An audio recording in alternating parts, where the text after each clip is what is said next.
তখন বড্ড ছোট ছিলাম। চারিদিকে পৃথিবীটা ছিল অচেনা।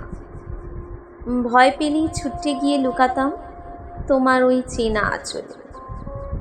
সেখানেই যেন লুকিয়েছিল পৃথিবীর সবচেয়ে নিরাপদ দুর্গ, সবচেয়ে শান্ত, সবচেয়ে শীতল এক জাদুকরী ছায়া।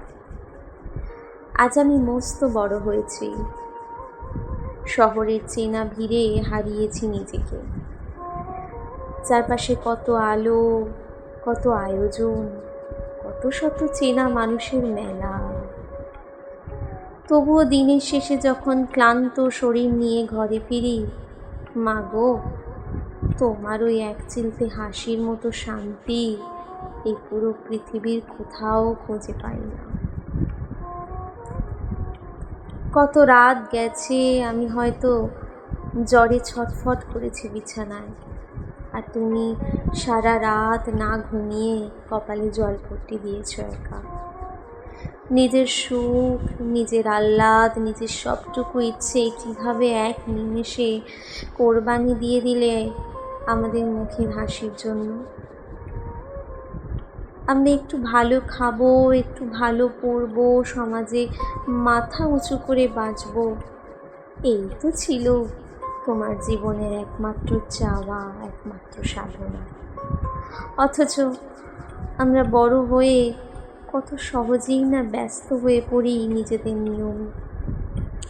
ভুলেই যাই ফোনের ওপাশে একজন মানুষ চাতক পাখির মতো পথ চেয়ে বসে আছে, শুধু একটি বার তার সন্তানের চেনা কণ্ঠস্বর শুনবে বলে।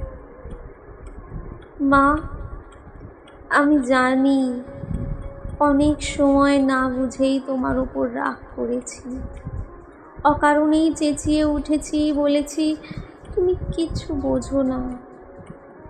তুমি কিন্তু একটু রাগ করনি, শুধু মলিন মুখে আড়ালে গিয়ে চোখ মুছেছ, আর পরক্ষণেই আবার ভালোবেসে আমার প্রিয় খাবারটা পাতে তুলে দিয়েছ। কি অদ্ভুত এক নিঃস্বার্থ হৃদয়ের নদী তুমি মা, যেখানে কেবলই দেওয়া যায়, কোনো কিছু পাওয়ার আশা থাকে না।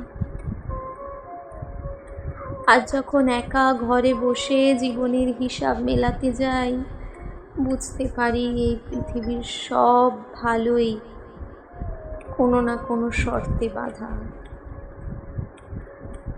শুধু তোমার ওই আঁচলের তলার ভালোবাসাটাই একদম নিঃশর্ত, একদম খাঁটি।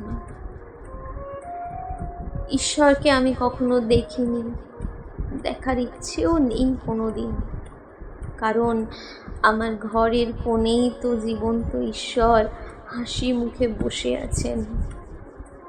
তোমার ওই কুঁচকে যাওয়া হাত দুটোর ছোঁয়া যখন মাথায় পাই, মনে হয় পৃথিবীর সব যুদ্ধ জয় করার শক্তি এক নিমেষে বুকে চলে আসে।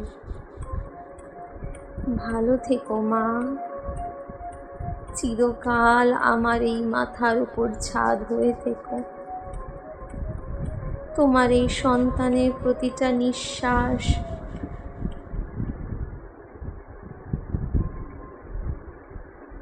প্রতিটা সাফল্য যেন তোমার চরণে উৎসর্গ হয়। যদি কোনোদিন পরকাল বলে কিছু থাকে, তবে ঈশ্বরের কাছে একটাই প্রার্থনা, জন্ম যেন বারবার তোমার ওই কোল জুড়েই হয়, আমার জন্মদাত্রী মা।